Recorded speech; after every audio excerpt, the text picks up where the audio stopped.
जय हिंद, बहुत स्वागत है आपका। आप देख रहे हैं लाइव टाइम्स में हूं आपके साथ पिंकी धनखड़। बुलेटिन का आगाज करेंगे और बुलेटिन में बात करेंगे अमेरिका और ईरान के बीच में छिड़े भीषण युद्ध को लेकर।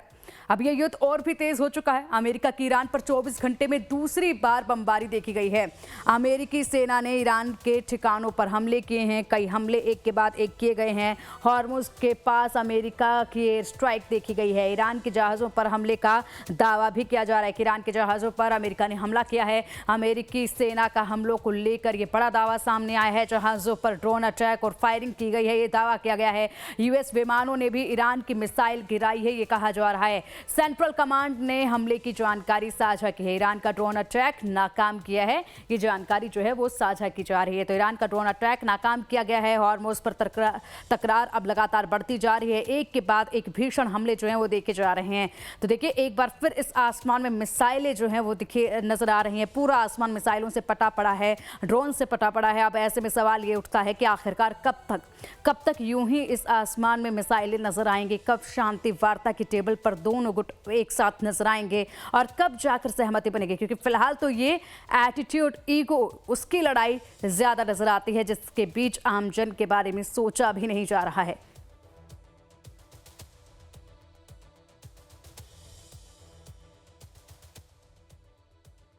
तो मिडिल ईस्ट में एक बार फिर से तनाव अपने चरम पर है। हॉर्मुज पर वर्चस्व को लेकर अमेरिका और ईरान आमने सामने हैं। दोनों देश एक दूसरे पर मिसाइल और ड्रोनों की बरसात कर रहे हैं। अमेरिकी बेसों बमों की बारिश से ईरान की धरती कांप उठी है और आसमान काले धुएं के गुब्बार से भर गया है।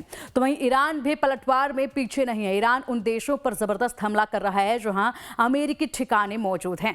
इस भीषण लड़ाई के केंद्र में वो हॉर्मुज स्ट्रेट है, जहां से दुनिया की करीब 20% कच्चे तेल की सप्लाई होती है। हॉर्मुज को ईरान एक हथियार के तौर पर देखता है और इससे अपना नियंत्रण खोना नहीं चाहता है, जबकि अमेरिका चाहता है कि हॉर्मुज के रास्ते पहले की तरह पूरी दुनिया के लिए खुले रहें। और इसी मुद्दे पर दोनों देश के बीच ठनी हुई है। इसकी शुरुआत ईरान की ओर से की गई थी। दोनों देशों में 60 दिनों के लिए लागू सीजफायर के बीच ईरान ने सबसे पहले हॉर्मुज में एक जहाज को निशाना बनाया था, जिसे अमेरिका ने युद्ध विराम का उल्लंघन माना और ईरान के कई ठिकानों पर मिसाइल हमले शुरू कर दिए।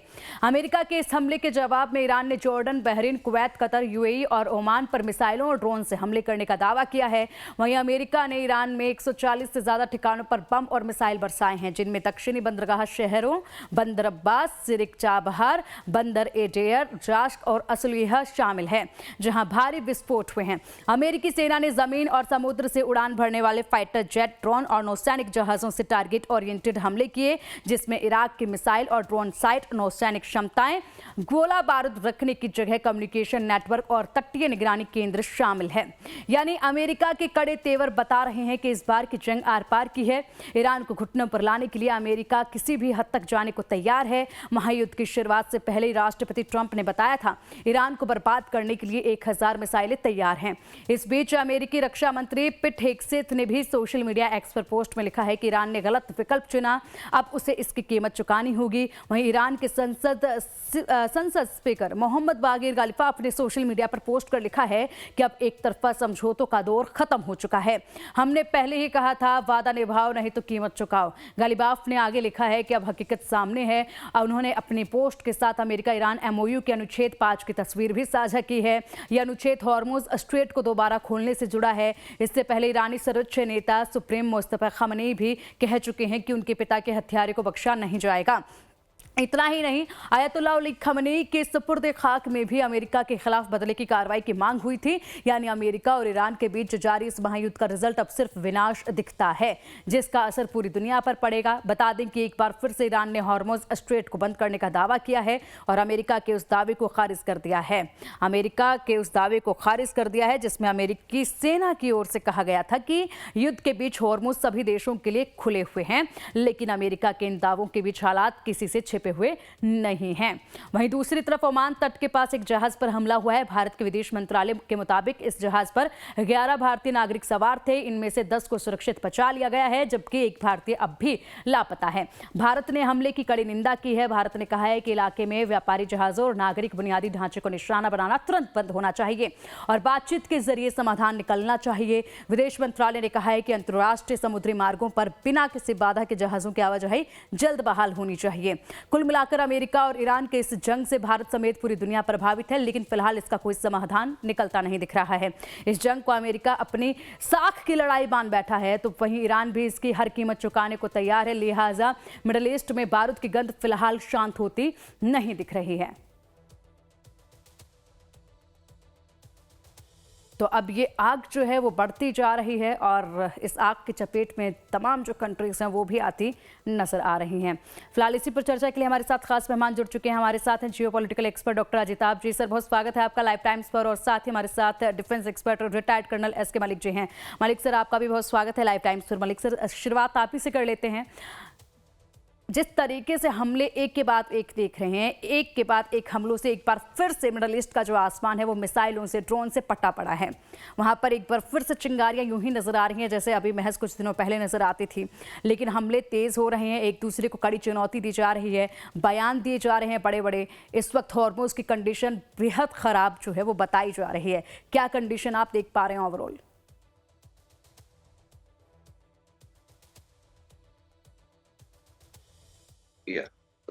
Good morning and thank you very much for inviting me on the platform.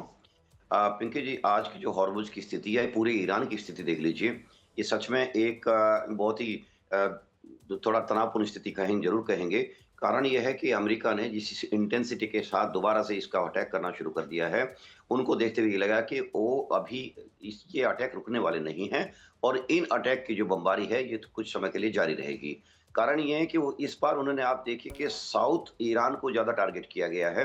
South Iran का वो इलाका है कि जो कि हॉर्मुज़ के बाहर पड़ता है और हॉर्मुज़ के इधर जो ईरान ने जो एक नया शिप को अटैक किया है, उसके एवज में अमेरिका इसको कह रहा है कि हमने अटैक किया है। देखिए, इस बात को मैं समझना पड़ेगा। ये बात बहुत क्लियर है कि ईरान हॉर्मुज़ को अपना एक हथियार के रूप में रखना चाहता है, क्योंकि ये उसके लिए बहुत ही आसान तरीका है कि बाकी चीजों पे, बाकी कंट्रीज के अंदर, इवन अमेरिका का जो प्रभुत्व है वहां पर, उसको चैलेंज करने का। और चैलेंज करने का मतलब है कि अमेरिका की स्थिति कमजोर होना और ईरान की स्थिति को मजबूत होना। जैसे जैसे समय बीतेगा, हॉर्मुज़ का कंट्रोल ईरान के हाथ में होने से अमेरिका को एक तरह से उसके जो पेट्रो डॉलर का जो इशू है वो धीरे धीरे कम होना शुरू होगा, क्योंकि कंट्रीज उसकी तरफ आएंगी, क्योंकि जब उसकी शर्तें चलेंगी वहां पर तो वो अपनी शर्तों को ला देगा। बात यह है कि खतरनाक स्थिति ये होती है पूरे वर्ल्ड के लिए, खासकर एशियाई कंट्री के लिए, जापान से लेकर, कोरिया से लेकर, भारत लगा लीजिए, चीन लगा लीजिए, कि देखिए हमारा एशिया का मैक्सिमम हॉर्मुज़ के थ्रू हमारा एनर्जी की रिक्वायरमेंट पूरी हो रही है। और ये एनर्जी की रिक्वायरमेंट पूरी होने के तहत ये ईरान अच्छी तरह से जानता है कि यहाँ पर कितने देशों का कितना यहाँ पर डिपेंडेंसी है। यही देखते हुए, चूंकि एक्सपोर्ट जो कंट्री हैं, जो ऊपर इराक से लेके, कुवैत से लेके और जो 6-7 कंट्रीज है, इनका पूरा एक्सपोर्ट हॉर्मुज़ के थ्रू है। सऊदी अरब के पास थोड़ा सा ऑल्टरनेट जरूर है, लेकिन बाकी कंट्री इधर एक तरह से लॉक्ड है अपने एक्सपोर्ट के लिए, हॉर्मुज़ के लिए। तो जैसे ही अगर ईरान अपनी शर्तें लागू करेगा, आज वो $2 कर सकता है, कल वो $10 कर सकता है, कल वो बस 20 भी कर सकता है। कहने का मतलब है कि ईरान के लिए कि आसान, क्विक मनी बनाने का, इजी मनी बनाने का एक अच्छा तरीका उसको देखता है। और ईरान का कहना यह है कि अगर मैं कंट्रोल करूंगा कि ये आज के लिए नहीं, हमेशा के लिए एक न्यू नॉर्म सेट हो जाएगा। और इसी बात का, जैसा कि मैंने वर्ड का यूज किया न्यू नॉर्म, अमेरिका इस बात को पहचानता है, वो इस न्यू नॉर्म को सेट होने देना नहीं चाहता। यही बात यह है कि शायद मुझे लगता है कि जो एक MOU ईरान के पक्ष में हुआ था, जिसमें ज्यादातर चीजें ईरान के लिए फायदे में दिख रही थी, शायद ईरान ने उस बस को मिस किया है। और उस बस को मिस करने का ये है कि अमेरिका को बहाना मिल रहा है दोबारा से बम्बार्डमेंट करने का ईरान के अंदर। ये बात अब इस बिल्कुल सही है कि वहां पर जो बूट्स ऑन द ग्राउंड की बात होती है, क्योंकि कोई भी चीज जिसको वो कहते हैं कि वहां पे बदलाव लाना है, बदलाव ऐसे नहीं आएगा। आप खैमना के बाद मुर्तजा के बाद कोई और, कहने का मतलब है जब तक वो सोच, वो जहनियत वहां पर टिकी हुई है, वो जहनियत काबिज है, तब तक ईरान की उसमें बदलाव नहीं आएगा। और रिसेंटली जो उन्होंने एक तरह से अपने जो सुप्रीम लीडर के जनाजे को जिस तरह से पब्लिसाइज किया पूरे वर्ल्ड ओवर, तो इससे निश्चित रूप से ईरान के अंदर, वहां की स्पिरिट, जनता के अंदर एक मजबूती जरूर आई है स्पिरिट के अंदर, तभी ये एकजुटता, मजबूती, मलिक सर आप बिल्कुल सही कह रहे हैं मलिक सर। ये एकजुटता, ये मजबूती जो आई है, इसी का नतीजा है कि अब जो बयान इस तरीके से आ रहे हैं। गालिबाफ ने अभी हाल ही में क्या लिखा है? गालिबाफ ने यही तो लिखा है कि एक तरफा समझौता अब नहीं होगा, जबकि सब जानते हैं कि कितना अमेरिका झुका था, क्या समझौतों में था, उसके बावजूद कहा जा रहा है कि एक तरफा समझौता नहीं होगा। अब अजिताभ सर, मानसिकता नहीं बदलेगी, एकजुटता और भी ज्यादा नजर आ रही है। जहां पर डोनाल्ड ट्रंप ईरान की जनता को वहीं के आला कमान के खिलाफ, सरकार के खिलाफ भड़काने की कोशिश कर रहे थे, उसके बिल्कुल अपोजिट नजर आया, एकजुटता नजर आई। जिस सोच को बदलने के लिए कवायद यहां पर की जा रही थी, वो सोच और भी ज्यादा मजबूत होती नजर आई। तो ये जो एक टारगेट था वो तो अचीव नहीं कर पाया अमेरिका, लेकिन ईरान का जो मंसूबे हैं वो और मजबूत होते जा रहे हैं, कॉन्फिडेंस है वो और बढ़ता जा रहा है। और कहा जाए तो अब ईरान जो है वो कहीं ना कहीं जिस तरीके के बयान आ रहे हैं, जिस तरीके से हमलों का जवाब दिया जा रहा है, हमलों से भी नहीं डरा जा रहा है, उससे ईरान अब खुद को बोझ समझने लगा है। भले ही डोनाल्ड ट्रंप कहते हैं कि I am the boss here, but वो ईरान अब खुद को बोझ समझने लगा है और इसलिए वो रुकने को तैयार नहीं, झुकने को तैयार नहीं, पीछे हटने को तैयार नहीं। देखिए पिंकी जी, सोच और भूगोल को आप बदल नहीं सकते। आप अमेरिका ने सारे हथकंडे अपना लिए। आप देख लीजिए कि उन्होंने पॉलिटिकल प्रेशर, सैन्य बम्बार्डमेंट और आर्थिक नाकाबंदी, ये तीनों करके अमेरिका देख लिया, लेकिन ईरान अभी तक झुका नहीं है। 47 साल की आप कह लीजिए सैंक्शन के बावजूद, पिछले साल भी अमेरिका ने उसके न्यूक्लियर ठिकानों पे अटैक किया, इस बार भी खास करके इस वीक में अगर देखा जाए तो 4 back to back attack America कर चुका है।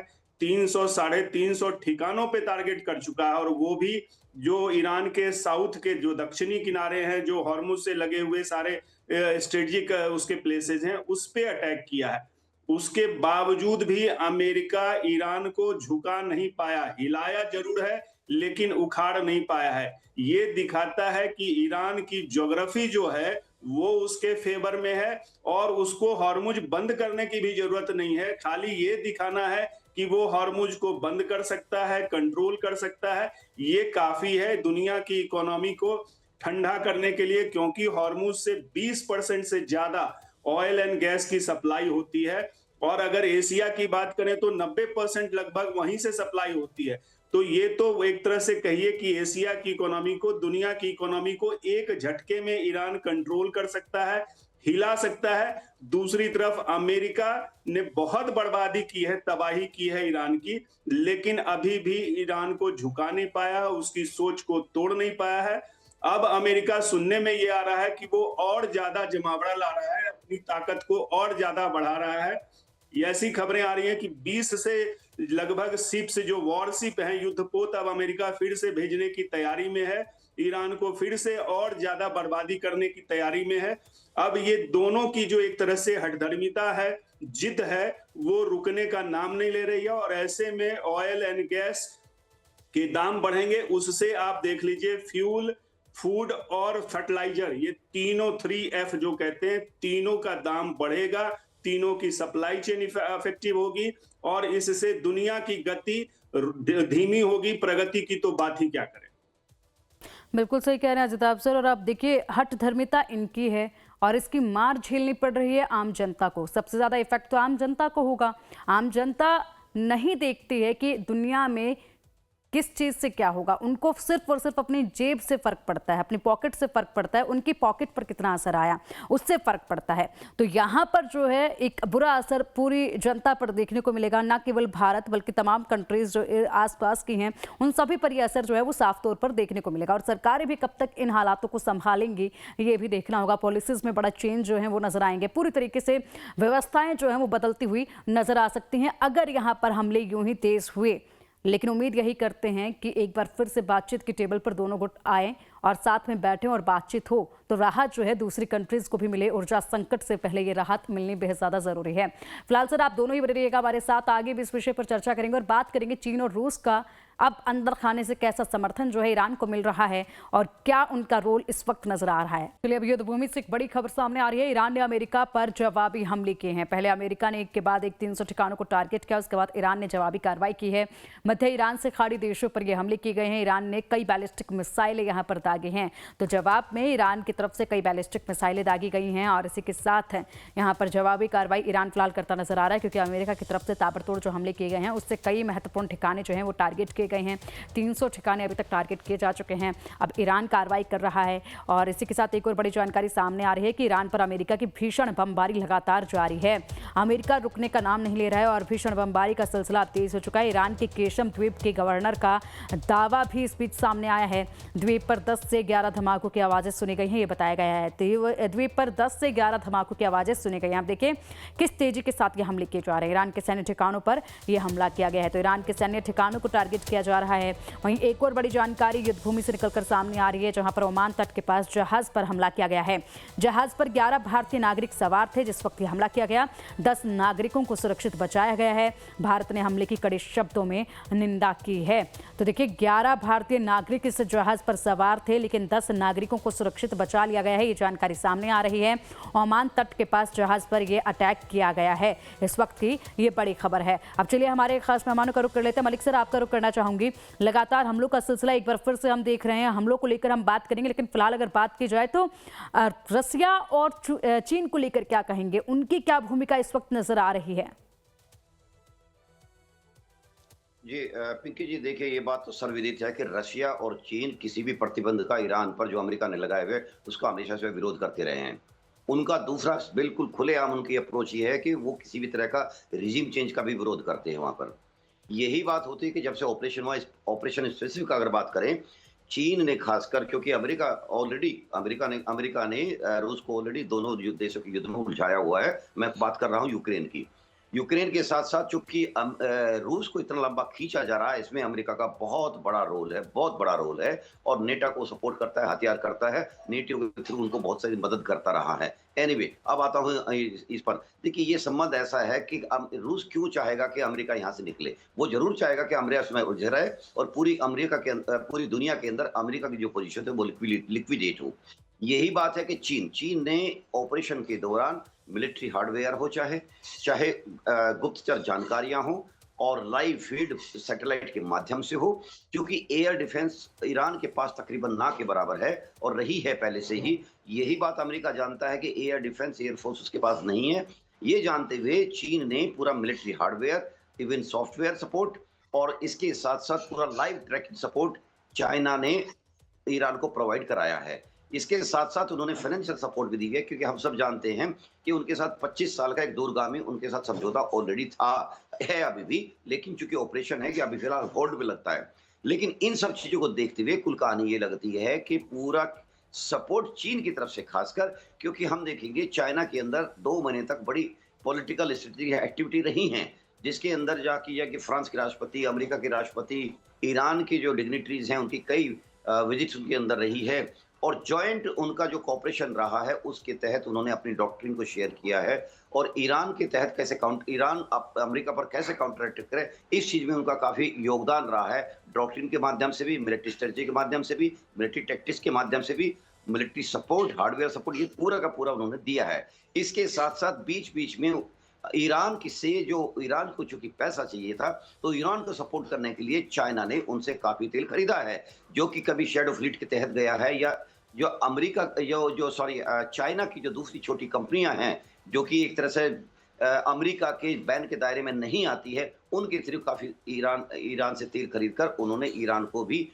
कोशिश की है कि फाइनेंशियली उनको भी योगदान दिया जाए। खैर, ये सब योगदान जो अपनी जगह पर है, लेकिन आज भी देखा जाए ईरान काफी कुछ अपनी जो उनका विरोध है अमेरिका के खिलाफ, ये रिस्पॉन्स है, मिलिट्री माइट का रिस्पॉन्स है, उनके तहत उसमें भी चाइना उनको काफी सपोर्ट कर रहा है। जी पिंकी जी। हाँ बिल्कुल, फाइनेंशियल को लेकर भी आप बात कर रहे थे, चाइना सपोर्ट कर रहा है पीछे खाने से, लेकिन अभी हाल ही में चाइना भी चाहता था कि समझौता कहीं ना कहीं हो ही जाए, हालांकि वो सपोर्ट ज़रूर कर रहा है। अजिताभ सर, आपके पास आना चाहूँगी। रूस और ईरान ने अपना एक अलग से पेमेंट नेटवर्क भी बना लिया है। जानकारी ये है कि 2025 में क्रिप्टो के जरिए 9 लाख मतलब करीब 10 लाख करोड़ का लेन देन भी जो है किया गया है। तो ये एक अलग रास्ता जो है वो बनाया गया है लेन देन को लेकर रूस और ईरान ने। जी पिंकी जी, देखिए ये डेटा जो आपने शेयर किया, ये निश्चित रूप से पहले से चल रहा है। डॉलर को कमजोर करने की कवायद चीन और रूस दोनों बहुत दिनों से करते आ रहे हैं और इसीलिए ब्रिक्स में भी एक ये मेजर मुद्दा है कि या तो ब्रिक्स की अपनी करेंसी हो मिला जुला के अमेरिका के प्रभुत्व को कंट्रोल करने की, कमजोर करने की कोशिश चीन और रूस हमेशा से करते आ रहे हैं। उसी का परिणाम है कि आजकल उन दोनों देशों के बीच ही नहीं, ब्रिक्स के ज्यादा कंट्रीज के बीच उनकी अपनी करेंसी में या क्रिप्टो करेंसी में जो ट्रेड है या जो हथियारों का है या तेल का व्यापार है वो चल रहा है। निश्चित रूप से अमेरिका इससे भी प्रभावित हुआ है और बौखलाहट उसकी बड़ी है। देखिए, अमेरिका आज तक कोई भी वॉर, पूरा इतिहास उठा के देख लीजिए, अमेरिका ने कोई भी युद्ध अपनी सेफ्टी और सिक्योरिटी के लिए नहीं लड़ा है। ज्यादातर युद्ध उसने संसाधनों को कैप्चर करने के लिए, अपना प्रभुत्व बढ़ाने के लिए, या जो उसके डोनर्स हैं, उसके कैंपेन में जो फंड करते हैं, उसके आर्म्स को जो बिकवाते हैं वैसी कंपनियों के लिए, उसके लिए ज्यादा लड़ाई लड़ता है। ये अपनी सुरक्षा का एक बहाना देता है। आप देख लीजिए, पहले भी कितने उदाहरण हैं। अफगानिस्तान में इसने उदाहरण दिया कि वहां के महिलाओं के लिए हम वॉर कर रहे हैं। इराक में इसने दिया कि वो WMD weapons of mass destruction बना रहा है, इसलिए अटैक कर रहे हैं। ईरान के पास भी वैसे ही एक्सक्यूज दिए गए कि ईरान की जनता चूंकि टॉर्चर कर रही है इस्लामिक रेजिम में, इसलिए उसको बचाने के लिए युद्ध में जा रहे हैं। पूरी कवायद संसाधनों पे कब्जा करने की, और जो अमेरिका को सपोर्ट करता है, अमेरिका के कैंपेन में सपोर्ट करता है, उसके आर्म्स को बिचवाने में सपोर्ट करता है, वैसे लोगों को फायदा पहुंचाने और अमेरिका का अपना फायदा हो, अपना हित साधने के लिए वो लड़ाई दुनिया में करता रहता है। और उसी का परिणाम है कि ये ईरान में भी ये पूरी कवायद चल रही। लेकिन चूंकि उसके डॉलर पे ही अब चोट मारने की कोशिश खास करके रूस, चीन, ईरान और कई अन्य देश कर रहे हैं, तो ये अमेरिका को नागवार गुजर रहा है और उसी की वजह से ये सारी जो अटैक और काउंटर अटैक चल रहे हैं। लेकिन अमेरिका के लिए अब ये ईरान का युद्ध एक बोझ बन चुका है। एक राजनीतिक बोझ तो बना ही है, एक आर्थिक बोझ भी बन रहा है, क्योंकि किसी भी वॉर की एक लिमिट होती है, कितने दिन फंड कर पाएगा अमेरिका और कितना तक करेगा। और अपने राजनीतिक करियर के कॉस्ट पे राष्ट्रपति ट्रंप, जो कि अब मिड टर्म इलेक्शन सर पे मंडरा रहा है, ईरान इजराइल में भी है, तो कितना वो झेल पाएंगे ये समय बताएगा। निश्चित रूप से दोनों पक्षों की जो एक तरह से जिद कह लीजिए, और हॉर्मुज पे आके सारे जो रास्ते हैं वो रुक से गए हैं, उसी पे वो कोशिश जारी है। बिल्कुल आप सही कह रहे हैं सर। और देखिए, हम सदियों से देखते आ रहे हैं अमेरिका किस तरीके की दादागिरी जो है वो हमेशा से करता रहा है। हम इराक की बात कर ले, हम अभी हाल ही में वेनेजुएला की बात कर ले, तमाम ऐसे युद्ध जो है वो रहे हैं जिसमें अमेरिका की दादागिरी जो है वो देखी गई है। लेकिन कभी कंट्रीज जो है दूसरी एकजुट होकर सामना करने नहीं आई। लेकिन फिलहाल भले ही अंदर खाने से ही सही, लेकिन अब ये होता नजर आ रहा है। ईरान अमेरिका युद्ध से जुड़ी अब एक बड़ी खबर सामने आ रही है। अमेरिका का ईरान पर ताबड़तोड़ हमला देखा जा रहा है। अमेरिका ईरान पर लगातार हमले कर रहा है, लगातार ये हमले जारी हैं। अमेरिकी हमले में एक शख्स की मौत की खबर भी सामने आई है। 4 लोग इस हमले में घायल भी हुए हैं, ये जानकारी सामने आ रही है। ईरान के कई हिस्सों में अमेरिका की एयर स्ट्राइक देखी जा रही है। तो ईरान के कई हिस्सों में अमेरिका एयर स्ट्राइक कर रहा है और तस्वीरें लगातार इन हमलों के सामने आ रही हैं। एक के बाद एक बड़े हमले किए जा रहे हैं। सैन्य ठिकानों को हमला बनाया जा रहा है, पावर सेंटर्स को हमला बनाया जा रहा है। और अब इस हमले में एक युवक की मौत की खबर सामने आई है और वहीं 4 लोग जो हैं वो गंभीर रूप से घायल हुए, ये खबर सामने आ रही है। दूसरी तरफ अगर बात की जाए तो ईरान भी जवाबी कार्रवाई लगातार कर रहा है। अब एक और बड़ी खबर इसी बीच सामने आ रही है। मिडिल ईस्ट में तनाव का असर, हॉर्मुज बंद होने से डॉलर में उछाल और कच्चे तेल के दाम 3% बढ़े हैं। तो देखिए, अब असर तो जाहिर सी बात है, ये हमले होंगे, हॉर्मुज बंद होगा तो नज़र आएगा ही, और वो नज़र आने भी लगा है। मिडिल ईस्ट में तनाव का ये असर है। हॉर्मुज बंद होने से डॉलर में उछाल और कच्चे तेल के दामों में 3% की बढ़ोतरी देखी जा रही है। तो कच्चे तेल के दामों में 3% की बढ़ोतरी, और ये बढ़ोतरी जो है आगे आने वाले वक्त में और भी देखी जा सकती है। मलिक सर, ये कच्चे तेल की कीमतों में बढ़ोतरी जो हम पहले से डिस्कस भी कर रहे थे, जाहिर सी बात है ये होना ही था और आगे भी आने वाले वक्त में और भी ज़्यादा बढ़ सकते हैं। किस हद तक महंगाई की मार जो है वो झेलनी पड़ सकती है और कब तक? जी पिंकी जी, बिल्कुल सही आपने। देखिए, आपने जो ये टॉपिक को लिया, ये टॉपिक को हम इसे सरल भाषा में ऐसे समझते हैं कि अगर हॉर्मुज कुछ दिनों तक ही बाधित रहता है तो आंशिक फर्क पड़ेगा। लेकिन हुँ, अगर ये बात कुछ हफ्तों तक खिंच जाती है, तो निश्चित रूप से एक अच्छी खासी वृद्धि हमें देखने को मिल सकती है, स्पेशली जो जो गैस प्रोडक्ट है, गैस गैस है और हमारी जो पेट्रोलियम प्रोडक्ट्स हैं। क्योंकि इनके कहने से ये बात कहने की बात नहीं है कि जब पेट्रोल या ट्रांसपोर्टेशन महँगा, हर चीज़ पे फ़र्क पड़ता है और एज़ ए रिज़ल्ट इन्फ्लेशन ऊपर जाएगा ही जाएगा और इन्फ्लेशन ऊपर जाएगा, जो भारत की पूरे वर्ल्ड ओवर जो ग्रोथ रेट है, जिसको 7.4 है, उसको भी मेरे ख्याल से नीचे किया जा सकता है या नीचे अपने आप ही आएगा। इन सब चीज़ों का क्यूमुलेटिव इफ़ेक्ट ग्रोथ पे आएगा और भारत को इसका जो स्ट्रैटेजिक इसकी जो एज था, जो अभी भारत था, ये नहीं हम चाइना के आगे चल रहे थे अपनी ओवरऑल ग्रोथ में, चाहे इंटरनेशनल मॉनेटरी फंड हो या फिर दुनिया की कोई भी एजेंसी हो, सभी हमको उस रेट चाइना से आगे रेट कर रही थी। तो इस पर एक सेटबैक आएगा, निश्चित रूप से आएगा। दूसरी बात ये होती है कि देखिए जब किसी हॉर्मुज जैसे एक ऐसे चोक पॉइंट पर एक उसका ये नहीं होता कि ये कब खुलेगा या कब ये इश्यू सेटल होगा। जब तक ये इश्यू सेटल नहीं होगा तो अनसर्टेनिटी जो बनती है जो ऑयल क्राइसिस के अंदर, वो अनसर्टेनिटी आपकी इकोनॉमी की पूरी ओवरऑल इकोनॉमी जिसमें आपका स्टॉक मार्केट भी शामिल है, उन सब के अंदर रिफ्लेक्ट होती है। और जो कि एक स्टेडीनेस नहीं रहती है, तो ग्रोथ को भी आप अच्छी तरह से प्रेडिक्ट नहीं कर सकते, इंटरपोलेट नहीं कर सकते और ये सब चीज़ें आपके ओवरऑल पूरे देश पर और अल्टीमेटली जो आम आदमी है उसके जीवन पर रिफ्लेक्ट होती है। हालाँकि ये बात सही है कि चूँकि ये कंडीशन ऐसी है जो भारत की मैन मेड नहीं है, ये हम पर थोपी गई है या ये कह लीजिए कि पूरी वैश्विक व्यवस्था के अंदर हम इसमें पिसेंगे।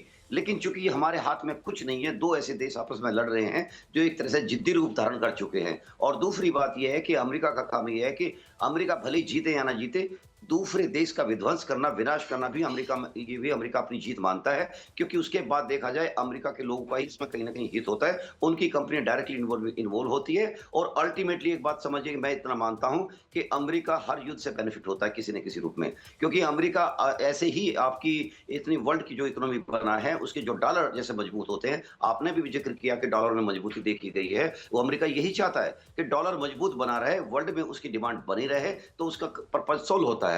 उसको ये फ़र्क नहीं पड़ता कि वो ये युद्ध आप 15 दिन और खींचेंगे या महीना भर खींचेंगे।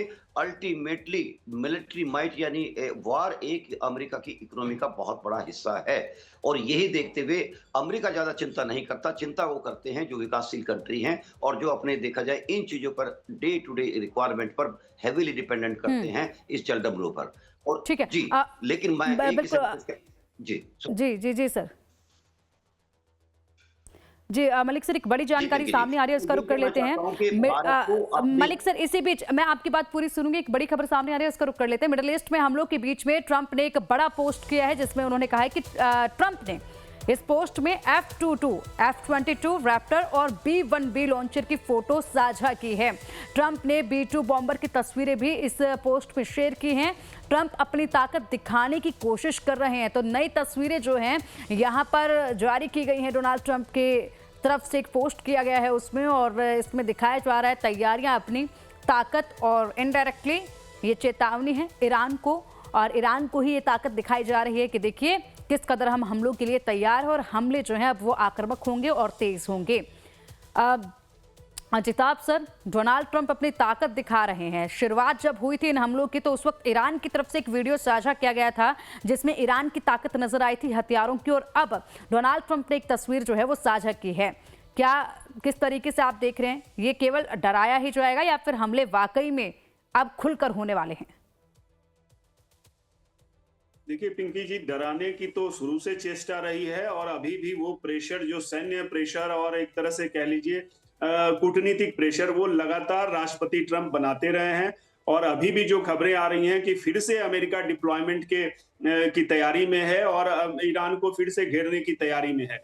लेकिन 10,000 किलोमीटर दूर बैठा अमेरिका, क्या ईरान को बर्बाद तो उसने जो करना था कर लिया पिछले 47 साल से सैंक्शन लगा के और ये 300 साढ़े 300 अटैक करके, लेकिन फिर भी ईरान खड़ा है।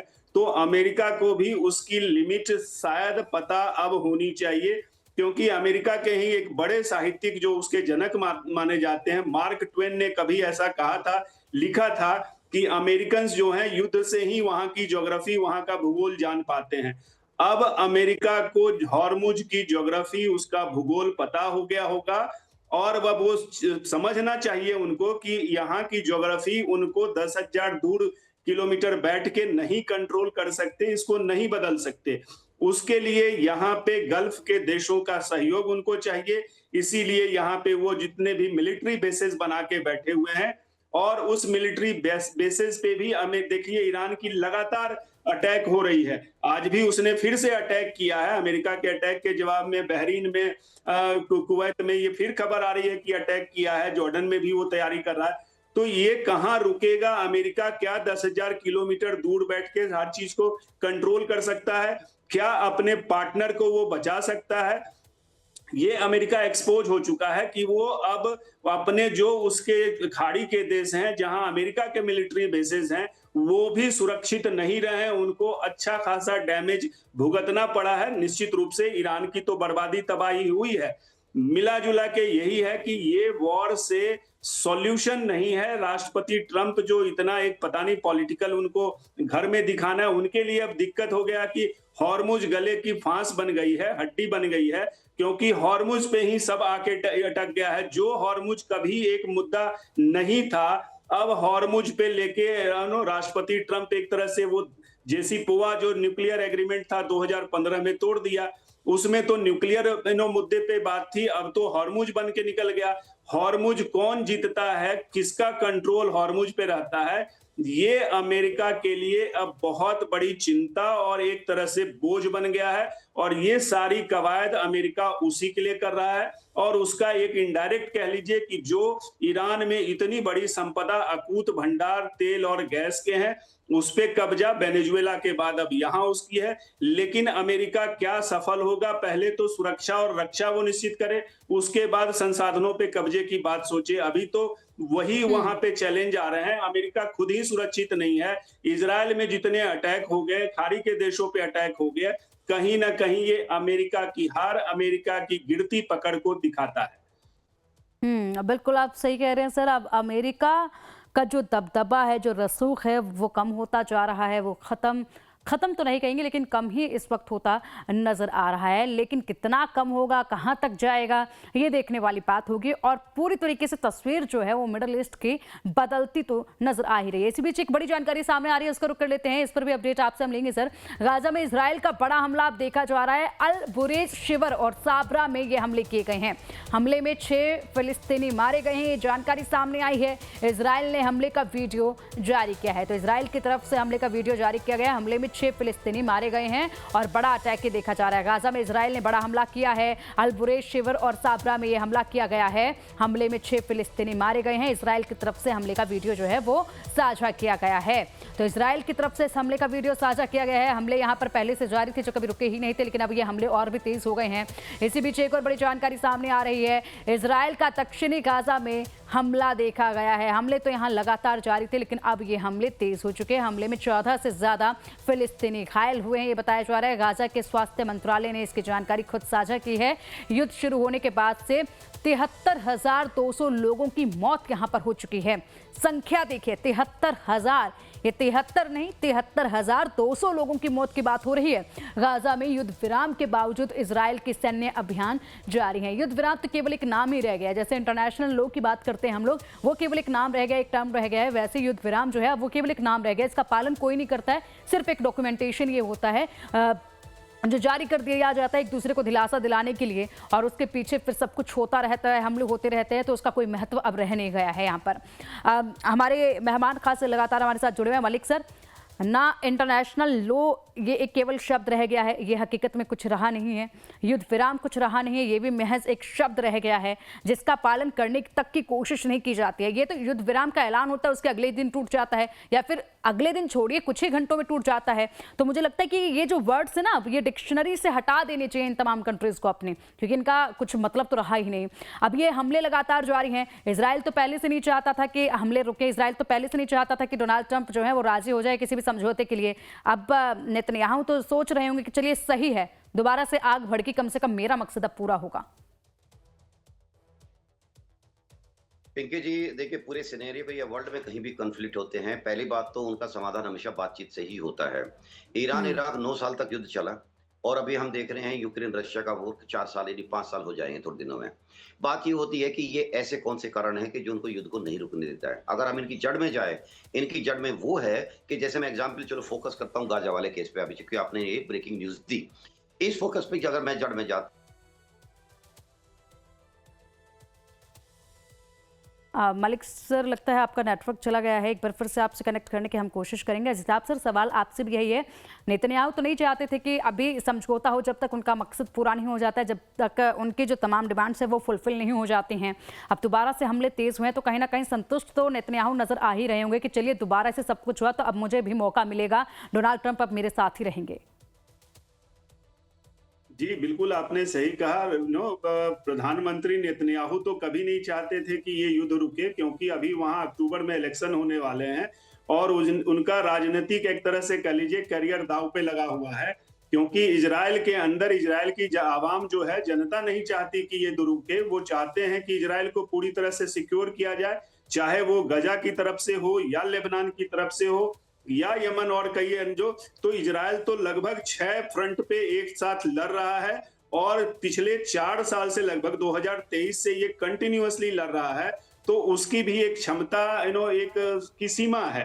तो निश्चित रूप से इजराइल अमेरिका के बिना तो ये कर नहीं सकता। तो समहाउ जो एक तरह से कह लीजिए कि अमेरिका में चूंकि वहां इजरायली लॉबी बहुत स्ट्रांग है या अमेरिका के पार्टीज को वो फंड करती है, तो समहाउ इजराइल उसको यूज करके, अपने इन्फ्लुएंस को यूज करके अमेरिका को और खास करके राष्ट्रपति ट्रंप को इन्फ्लुएंस करने में सफल रहे हैं।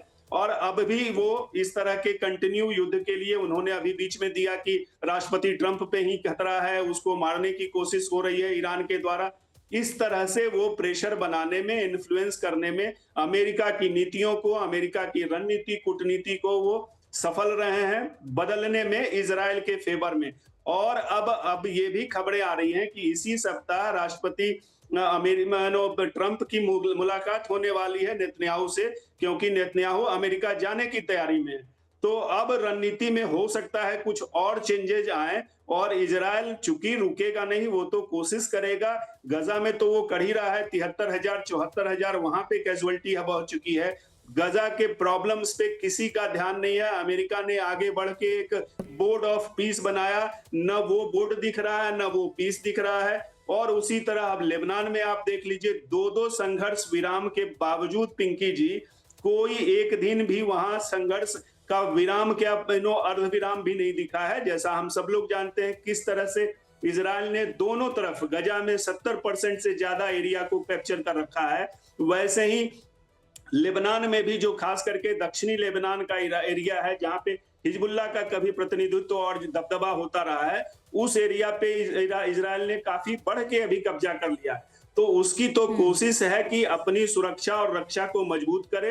अमेरिका का सहयोग उसके लिए बहुत जरूरी है। इसलिए अमेरिका राष्ट्रपति ट्रंप के ताने बाने को सुनते हुए भी इजराइल उससे, चूंकि एक दुधारू गाय है अमेरिका उसके लिए, तो वो तो चाहेगा कि अमेरिका को हमेशा अपने पक्ष में रहे और कितनी भी भरा बुला वो राष्ट्रपति ट्रंप उसको कहें, लेकिन अमेरिका की बात सुनेगा और अमेरिका के साथ मिलके पूरे मिडिल ईस्ट में वो एक तरह से अपना दबदबा बनाने की कोशिश जारी रखेगा।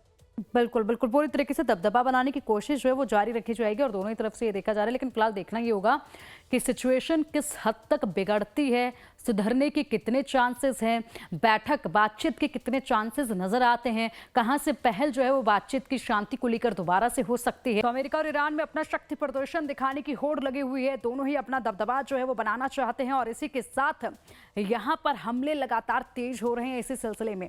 लेकिन सवाल ये है कि आखिरकार कब तक, क्योंकि हर कोई ये जानना चाहता है कि कब तक यूं ही युद्ध जो है वो बरकरार रहेगा। क्या अब इस दोबारा भड़की चिंगारी के बीच कोई बातचीत या कोई समझौते की आवाज कहीं से निकलकर सामने आएगी? क्या एक बार फिर से बातचीत की टेबल सज पाएगी? क्या एक बार फिर से ईरान और अमेरिका बातचीत के लिए राजी हो पाएंगे? अगर हो पाएंगे तो किन कंडीशंस पर हो पाएंगे और इन हमलों के कितने दिनों के बाद हो पाएंगे? तो अब सवाल महत्वपूर्ण यही है और इसी कुछ समझने और जानने की कोशिश करेंगे। मलिक सर, आपसे कितना वक्त और क्या आपको लगता है कि 1 महीने, 2 हफ्ते, 15 दिन के बाद कहीं से कोई दोनों तरफ में से, या तो अमेरिका या ईरान की तरफ से बातचीत को लेकर कोई सुगबुगाहट हो सके?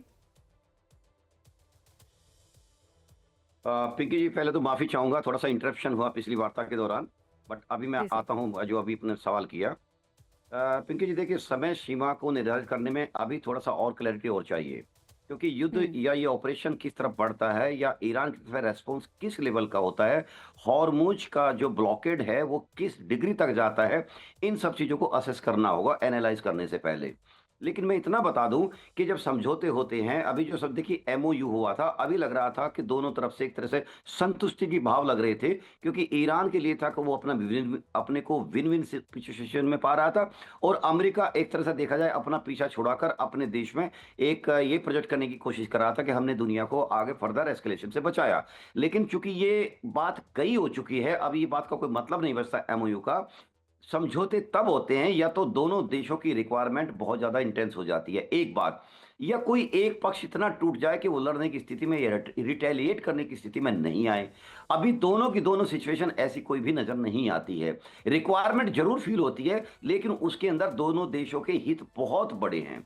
और मैं कहता हूं कि परमाणु इशू से भी बड़ा इशू इस टाइम हॉर्मुज इशू बन चुका है, क्योंकि ईरान ने सेंस कर लिया है कि चूंकि इतना विध्वंस उसके अंदर हुआ है, क्योंकि खबरें बाहर नहीं है लेकिन एसेस करने वाले एसेस एनालाइज जरूर कर लेते हैं, इतने बम्बार्डमेंट के बाद कोई भी देश के अंदर इतना विध्वंस हुआ होगा। इस चीज को देखते हुए ईरान को लगता है कि उसको जो अपने देश को रिकंस्ट्रक्ट करने की, वहां पर पूरी और इंफ्रास्ट्रक्चर को बनाने की जरूरत पड़ेगी, उसके लिए इतना पैसा जल्दी कहां से आएगा।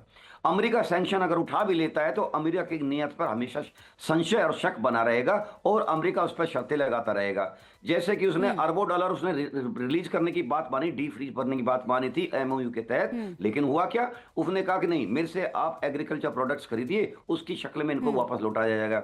लेकिन इसी तरह से देखा अमेरिका कुछ ना कुछ ऐसे उसमें इफ्स एंड बट्स का इंक्लूड करता रहेगा। यही बात है कि ईरान चाहता है कि मुझे पैसा जल्दी से मिले, और वो पैसा कहां से आ सकता है कि मुझे सिर्फ पावर पोजीशनिंग दिखानी है, पैसा अपने आप जलमंडू से यानी हॉर्मुज से आएगा।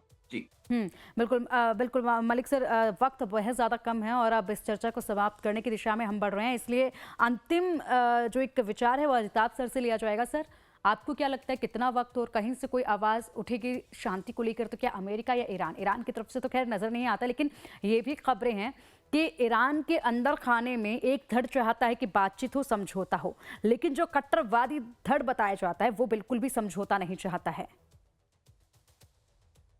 बिल्कुल आपने सही कहा। देखिए, ये बट नेचुरल है कि वहां पे अतिवादी और कट्टरवादी ग्रुप तो है ही है, और जो पॉलिटिकल लीडरशिप है वो चाहता है कि किसी तरह का समझौता हो जाए।